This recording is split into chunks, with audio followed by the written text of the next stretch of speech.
keyo.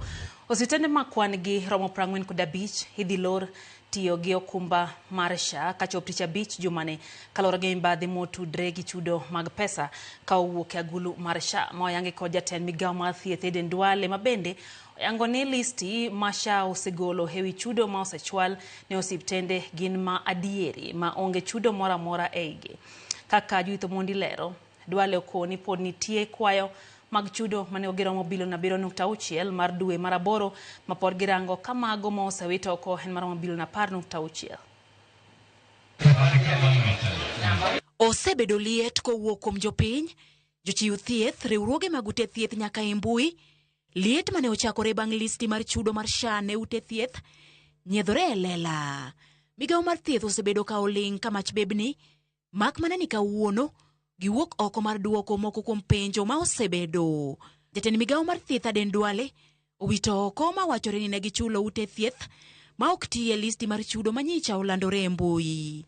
E twak ma Duale obedogo kawuono, okoni nyaka ne gidar kendo chako tiyo kod okumba mar thieth mar SHA.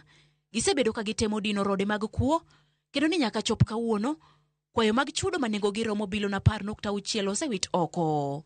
E ripod Duale, kwayo mag chudo manengo giromo bilion 7.6 pod irango poni gichopo e rang'iny mar chako chudo. We have the health facilities, their names, their bank accounts, and we can account for every shilling we have given to them.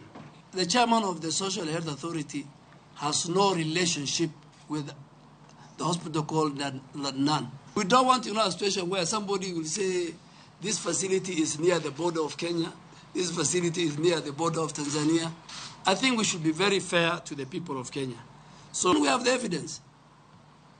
So the people out there who are making noise, tell them we have evidence for you. Ute thieth bende kama oriwo mag piny owacho, mag ji giwegi kod mag kanisni, bende oseketi rameny, kod ma osego marufuku kod tiyo kod okumba mar thieth mar SHA, kama oriwo Kotiende Medical Center manie kaunti ma Homa Bay, Kotiende omien kod chuogo bok mag thieth, ka gitiyo kod laktar achiel e gosei ne jotuo duto, otieno kod odiochieng'. In Kotiende Medical Center in Homa Bay, fabricated clinical documents with a single person signing off for both day and night shifts over consecutive days, which to us is humanly impossible. We have facilities where health workers, employees of that facility, themselves were patients.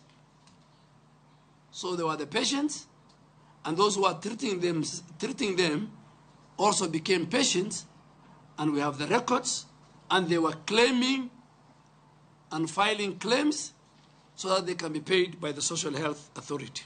E thuolo mar jumachiel mabiro, Duale osingo dino ne ute thieth mamoko 45 e pacho ka mangima e counties ma opogore.